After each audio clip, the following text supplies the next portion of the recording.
Let's take a look at the boats we'll be seeing today and how they qualified. The slowest qualifier, the U-22 boat called Cellular 1. This is owned by Jim Sedan and driven by Todd Yarling from Hanover, Indiana. Well, Steve, we've got the Oh Boy Oberto. That's a sausage company out of Seattle, Washington. It's an old boat built way back in 1974. That is powered by an Allison engine, turbocharged, driven by Jerry Hopp out of Snohomish, Washington. Well, the oldest boat in the field, the conventional engine configuration in front of the driver, the Miss Madison U6, that is driven by Andy Coker of West Palm Beach, Florida. It may be the oldest, but certainly not the slowest at 112.2 miles per hour. Okay, Miss Executone is another Seattle boat. That's powered by one of those Rolls-Royce Merlin engines, 3,000 horsepower. Scott Pierce, 38-year-old driver from Seattle, Washington, one of the veterans in this business. And a Rolls-Royce Griffin motor powers the most famous name in unlimited racing, Bernie Little's Miss Budweiser U1, the defending national champion, driven by Jim Kropfeld of Cincinnati, Ohio, 130 miles per hour. And this is one of those turbine boats you were talking about, Steve. This is the Miss 711, again out of that northwestern part of the country. A veteran in this business from Kirkland, Washington, at the wheel.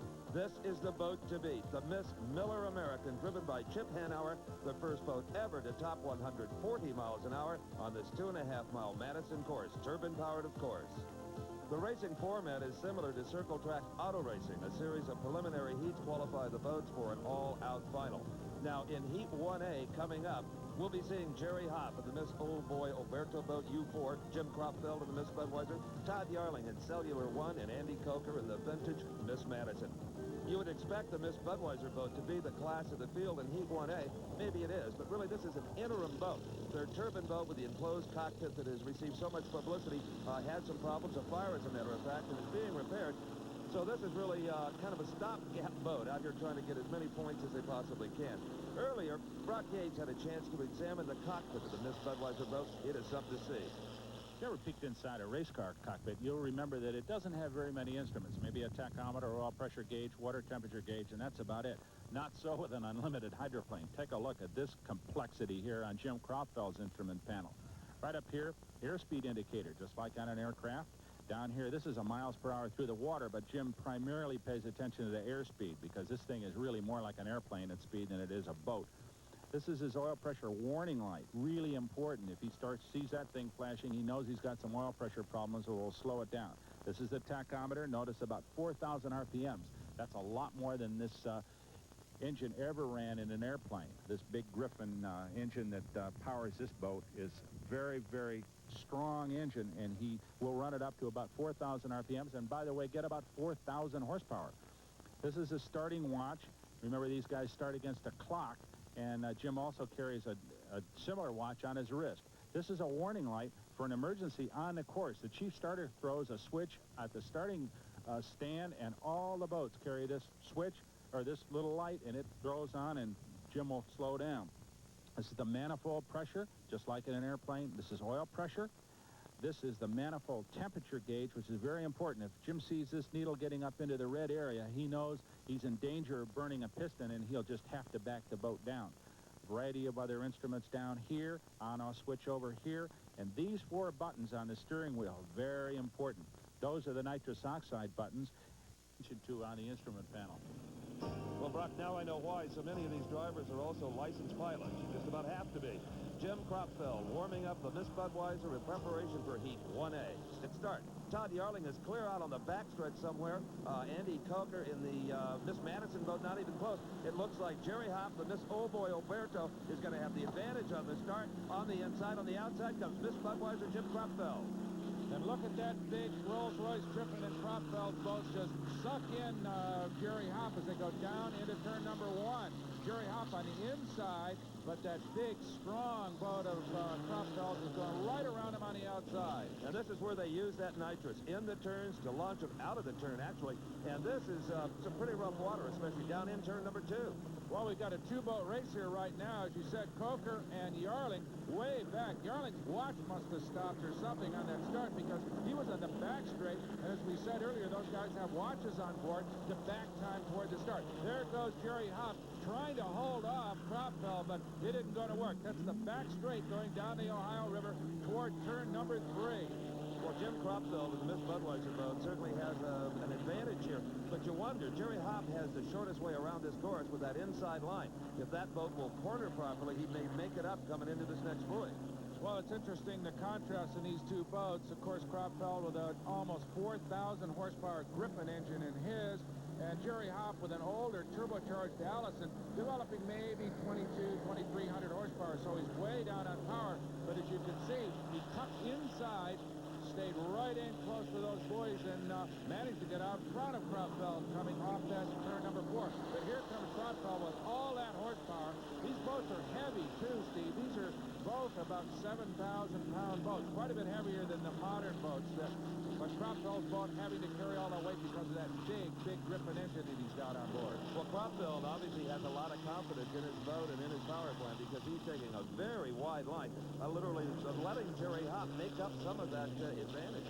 Well, don't forget, the secret in one of these races is to finish. And if you hurt the boat with too much nitrous or abuse it too hard, then you're not going to go on and advance into the into the feature. So Cropfield, I'm sure, reckons that he can hold off Hopp, and maybe he's just kind of easing it around a little bit just to save that motor. But Hopp, boy, he's not giving up at all. He's got that old turbocharged Allison working real hard, and in fact nosed a little bit in front of Cropfield going down the back straight. But here comes Jim, and it looks as if he's going to start to carve out a bigger lead.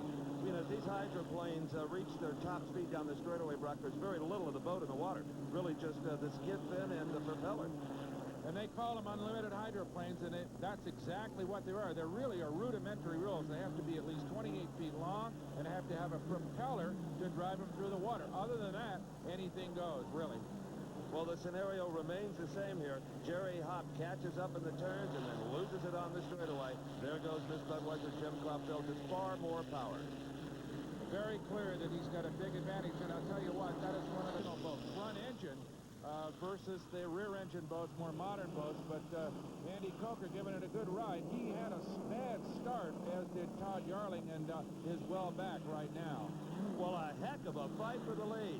Miss Budweiser, Jim Cropfield on the outside. You see it right here, the U1 boat. And on the inside, right alongside him, Jerry Hopp, Miss Old Boy Alberto, putting up a stronger fight than anybody thought. Well, Jim Cropfield, of course, the reigning national champion in unlimited hydroplanes, came into the sport like a demon, won 10 of his first 22 races, Steve, the best starting record of any rookie ever in the history of this sport. Brilliant driver, Cincinnati, Ohio, spent a long time in the lower classes of hydroplane racing, and then finally got his big break with this Miss Budweiser team a couple of years ago. Well, they have scored 7 national titles in thunderboat racing. Jerry Hopp still hoping for his first. He is a licensed pilot, as I commented earlier, so many of them are. And works on the crew of this old boy Alberto all on a full-time basis. And there it goes. There you can see the speed of that Miss Budweiser, probably pushing 180 miles an hour here down these long straightaways on the Madison course. Of course, these are all the internal combustion engines in this Heat 1A. We're yet to see the muscle of the turbine boats, either the Miss 711 or the Miller American, and those certainly are the boats the crowd has come to see here this weekend. So the race continues for first with Jerry Hopp not about to give up and gaining all that advantage on that inside. You can see him right up against those buoys as Cropfield has to take the long way around. And these boats, by the way, are very, very treacherous in another boat's wake, Steve, so you can't really cross a wake or else you're going to dump one upside down. So as you can see, Cropfield probably would like to be on that inside line. That's the short way around, obviously, but he can't do it. So he has to stay outside and just rely on Miss Budweiser's awesome power to stay in front. You're right, Brock. You're pretty well obligated to maintain a certain line once you take it. In fact, there are unlimited officials hovering in a helicopter over the course to make sure there are no driving fouls. It's not like sprint car racing. You just can't play bump and run and cutting guys off in the turns. It's just too dangerous. No Nerf bars on these babies. They are very sensitive boats. And, of course, a little indiscretion can put one upside down. As we watch Todd Yarling, he's still back there in 4th place due to that bad start he had, a miscalculation to be sure. But that boat is a strong boat, and I'm sure his object right now is simply to finish so he can go on to one of the more advanced heats. Well, Seattle resident Jerry Hopp, the U4 Miss Oboy Alberto, in 2nd place right now. The boat sponsored by the Sausage Company, and he'll be content to stay there, Brock, as you said, to finish, get those points. All right, that's the big flag from the official stand. That says one more lap. And the drivers have to rely on, just like on a regular automobile race, for that flag signal. That tells them that there's only 2.5 miles left in this particular heat. And there goes Jim Cropfeld, now starting to pull out a substantial lead. He kind of left Jerry on that last lap and appears headed for a victory, but anything can happen. These boats are hardly the most reliable machines on Earth. Very complicated, and who's going to know, anything can break near the end. And you got to have a lot of admiration for Andy Coker and the Miss Madison boat. What a pounding he takes. Not to mention that with the engine location, as you see it here, he's the first to know if anything goes wrong. He gets the oil, the fire, and oh, man, he's got to be sore, Brock, when he gets out of that boat. That's like riding a cement mixer out there. I just can't imagine a seat that would be less comfortable than that particular one that Andy Coker's got. You can see those big turbocharger stacks, the exhaust stacks coming out there, and they're just about aimed right in his face. But Andy Coker hangs in there. He's got himself a third spot here in this heat if he can come around to finish. So Andy Coker heads down the back straightaway here on the Madison course. As you can see, the Ohio River is starting to get a little bit choppy. But that doesn't affect Jim Cropfeld. He takes the win in Heat 1A. The crew showing their appreciation to the Miss Budweiser boat and its fine driver. But suddenly, Brock, we've got a pretty good duel going for third place in Heat 1A. The Miss Madison boat on the outside, and here you see coming through on the inside, recovering from that bad start, Todd Yarling in the Cellular 1. Yeah, he's been steadily making up distance on Andy Coker, and it's going to be interesting to see whether Todd Yarling can run him down.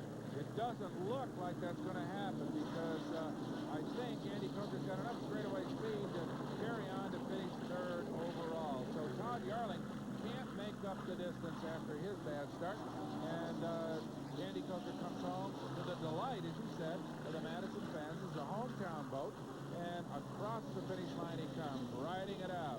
And right behind him, Todd Yarling, almost making up the distance, but still finishing in the scratch spot back and forth. The winner, Jim Cropfeld, taking second, Jerry Hopp in the oval. Just completed Heat 1A, and Jim Cropfeld won it in the Miss Budweiser boat. He is coming back to the dock right now. And I'm sure it was a popular victory with the over 50,000 fans who line the shore here at Madison. As we watch Jim conferring with one of the crewmen about perhaps something that he noticed going wrong with that boat. Be interesting to see what they do in terms of maintenance between the heats. Okay, there is the point standings as of now, and of course that's based purely on the results of the first heat, Steve. But you notice that Budweiser now has a 400-point lead. He got a 100-point edge over Jerry Hopp, which isn't all that much. And only 4 boats are going to make the final, Brock, out of the 7 that have qualified.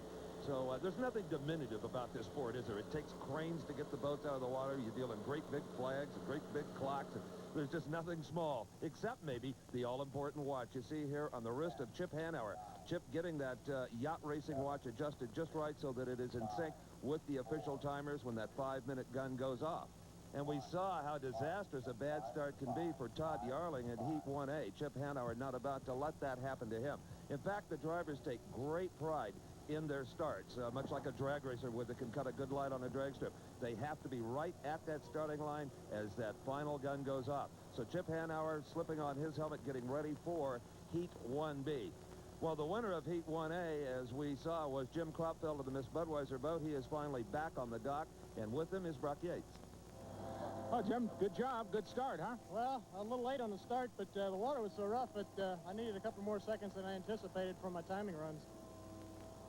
Well, you kind of ran with Jerry for a while and then just kind of eased it out and let that big Griffin start to work for you. Well, I was running about as hard as I wanted to go there for a while, and then Jerry started slowing down a little bit.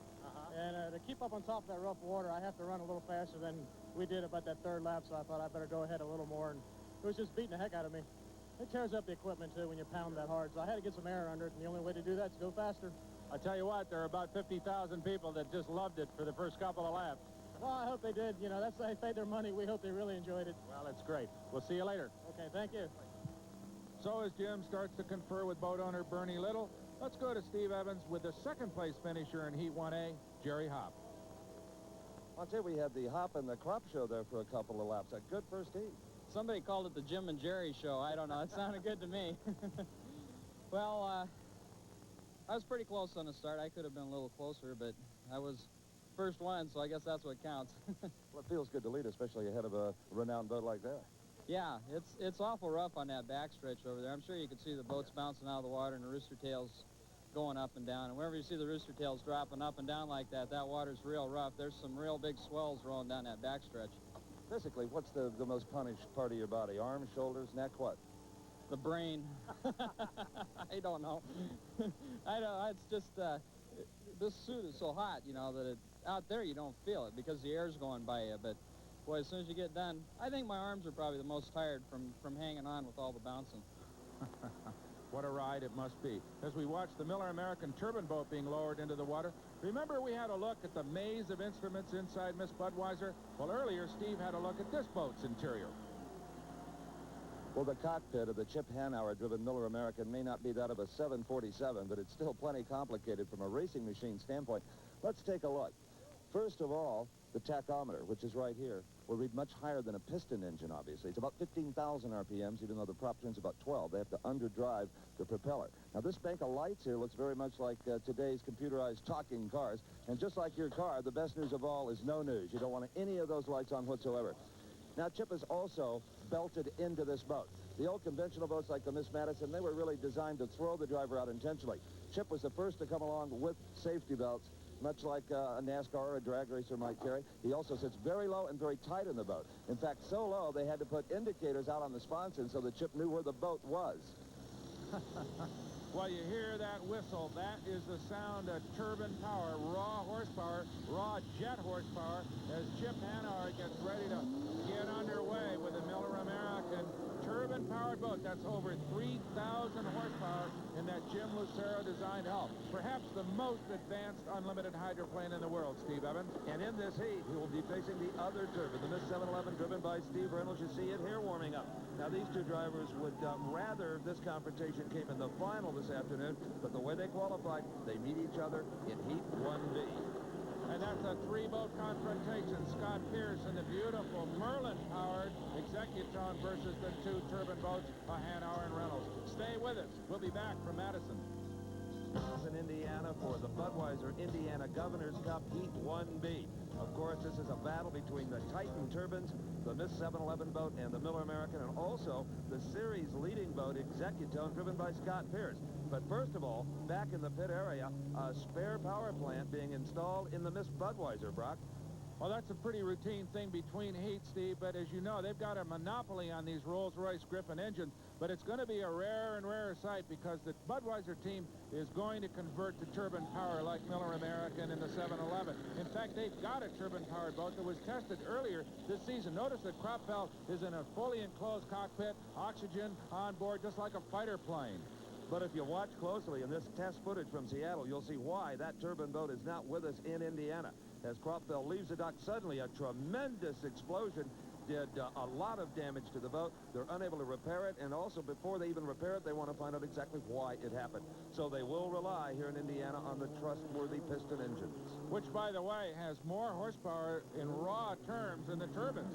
But as we watch the Heat 1B boats getting ready to come down for the start, got 19 seconds to go. The prop-felled engine change continues, and that is the turbine-powered boat of Steve Reynolds, and it looks like he's going to nail the start right to the split second, Steve. Well, you can bet he's watching that big clock up on the bank, because if he crosses that starting line before the time evaporates, he'll be disqualified. Boy, he did. A beautiful start. That is the Miss 711 boat, Steve Reynolds on the inside. On the outside is the Miller American Chip Hanauer. Remember, that is a bigger turbine. It has more horsepower, and you're starting to see that horsepower pay off. Even though he's on the outside, he is slipping and sliding through turn number 2 and making up ground on Steve Reynolds.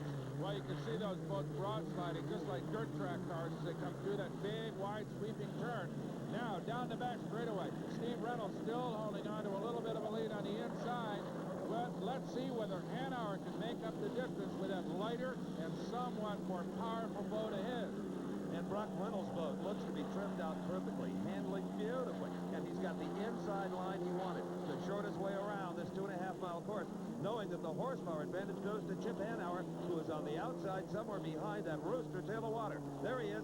Hanauer, hammer down, coming out of turn number 4. Well, you're seeing two of the most advanced boats in all the world competing against each other. That boat of Jim Lucero, driven by Chip Hanauer, certainly the most modern of them all. Steve Reynolds' boat about 3 years old, but look at this. Hanauer just blowing by Reynolds as they come down the front straightaway, right in front of this big crowd. Hanauer nose to nose with Reynolds, but will Reynolds duck inside him on that turn number 1 and maybe get that lead back? But boy, it's a neck-and-neck race right now. Scott Pierce, of course, well back in his Rolls-Royce Merlin-powered boat in 3rd place. It's a race between the two turbines of Hanauer and Reynolds, just neck and neck down the back straightaway. And what a great camera angle we've got here, Steve Evans. Just fantastic, Brock, and that camera is mounted on the Coast Guard auxiliary boat, Zachary Taylor, and we thank them. On the inside is Steve Reynolds, suddenly poking his prow out in front is Chip Hanauer, the Miller American. Incredible side-by-side unlimited racing. As we watch, 6,000 horsepower worth of unlimited hydroplane arrow underneath the bridge that connects the Indiana-Kentucky borders.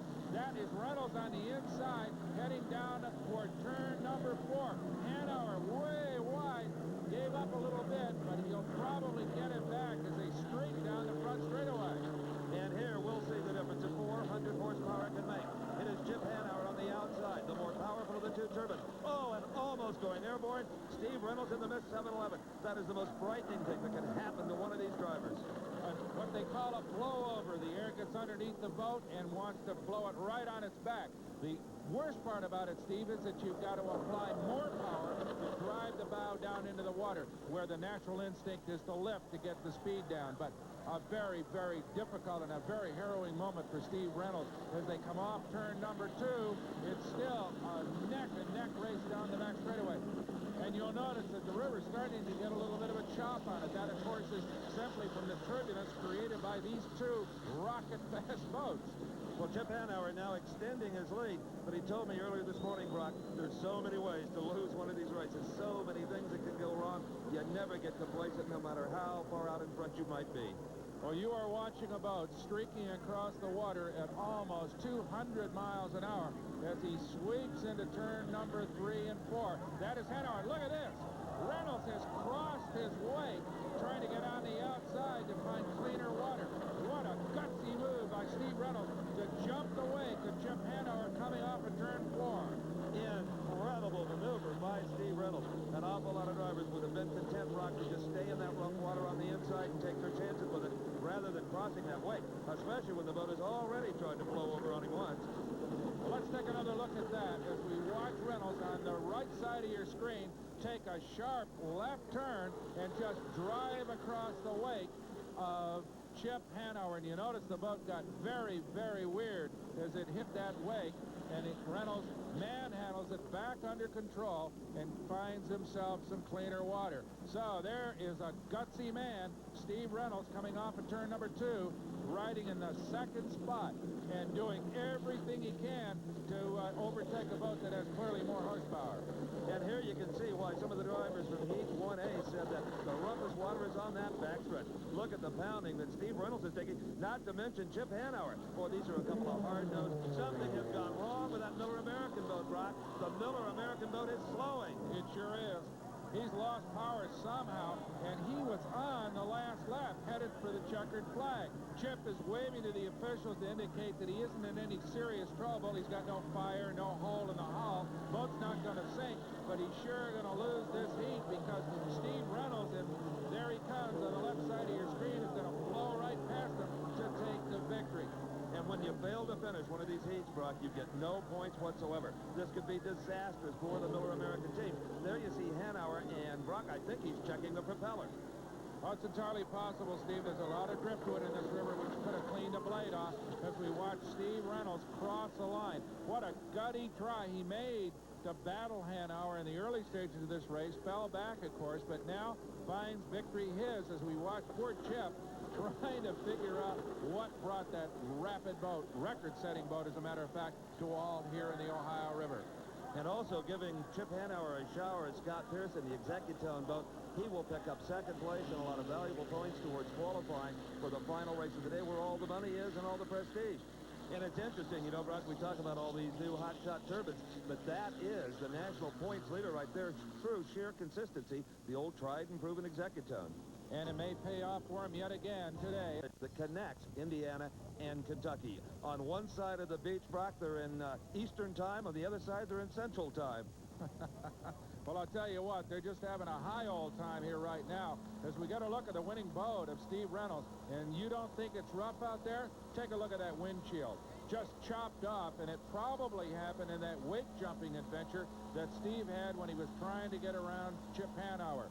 What a wild, wild ride for this young man, Steve Reynolds. Let's take one more look at those results, and let's not forget that Hanauer, because of his DNF, gets no points. He's a quick qualifier. That could be trouble for him. Let's go to Steve Evans. Boy, deck to deck for a couple of laps. The people on the banks going crazy, and all of a sudden your power kind of went away. See what they're going to do? They're going to take my hydroplane license away and give me an FAA certificate. He was flying. Yeah, it really was. But you got to travel at those speeds and that conditions. You got to fly the boat. Sometimes it's out of control. You know, I was along for the ride. Well, you welded him on the start. Thank you. I mean, it was a good start. We had timed that earlier in the week, Stephen, and felt good. But now what can Jerry Verhill and the crew do to the boat to improve that handling characteristic? Well, the water conditions are so lumpy. I don't know that there's anything we can do. You know, you're going to fly over to pound through it, which is more damaging to your equipment. We'll talk about it. We'll analyze it. We'll make the right decision. One thing, it needs a new windshield. Yeah, it needs a new one of those. Thank God it's a water sport. Thank you. Steve Reynolds in great spirits. Who wouldn't be? And Brock's with the second-place finisher, Scott Pierce. Scott, what will you do now with the boat? Any problems to begin with that you resulted from the heat, or will you make some routine changes now? Well, we're going to make some changes that we normally wouldn't make. The boat's getting a little light on its nose, and so we're going to try to quiet it down a bit, and the propeller wasn't working real well. And I think that's why I got left at the starting line, because I've been running with these guys all year long. But so we'll go to a different propeller and try to pick up some mile per hour. Well, thanks, Scott, but I'll tell you what, your problem's nothing compared to this one. That's Chip Hanauer's propeller on the Miller American boat, and of course, that blade cleaned off there is what brought him to a halt as he was headed for victory. And that's Chip taking a look at the damage. Let's go down to Steve, who's with him. Well, Chip, the crew on the dock long before you were towed in suspicion to broken propeller or wheel, and that's what it is. Yeah, unfortunately, like I said this morning, there's a million ways to lose, and a broken propeller is one of them. A faulty wheel, debris in the water, what? It's hard to tell. There is a lot of debris in the water. You know, what came first, the chicken or the egg, I don't know. But there is a lot of stuff in the water. Well, a great deck-to-deck duel for a couple of laps there with Steve Reynolds. Yeah, everything was kind of fun, you know, and Steve was running good and I was running good. And then I think he backed off, and I kind of have to run the same boat speed so my boat doesn't pound too bad. And the propeller let go. You appeared to have by far the better handling boat of the two. Yeah, it's hard to tell, you know. It's rough out there. In the corners, my boat was jumping around a bit. It's hard to tell what his boat was doing, but we were jumping around a bit. Good luck next go. Go up. Thanks. We're going to have to win now.